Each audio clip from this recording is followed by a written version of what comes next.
গত মাসে আমাদের এখানে বটসাবিত্রী ব্রত ছিল। ভারতীয় সংস্কৃতিতে এই ব্রত মহিলাদের জন্য বিশেষ মানা যায়।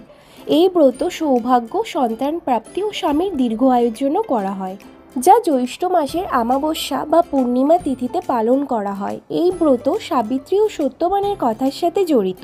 মধ্যদেশের রাজা অশ্বপতির মেয়ে ছিলেন সাবিত্রী, বিয়ে করেছিলেন সত্যবানের সাথে।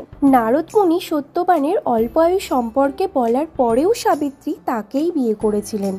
একদিন সত্যবান জঙ্গলে গাছ কাটতে গিয়ে বেহোশ হয়ে গিয়েছিল। যমরাজ ওনার প্রাণ নিতে এসেছিল, কিন্তু সাবিত্রী তার বুদ্ধি আর স্বামীর প্রতি ভক্তি দিয়ে যমরাজকেও মানিয়েছে আর সত্যবানকে প্রাণদান করেছিলেন।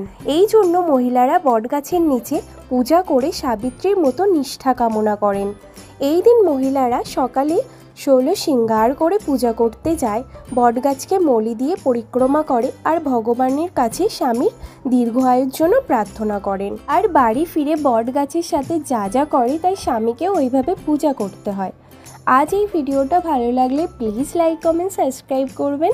C you in the next one. By.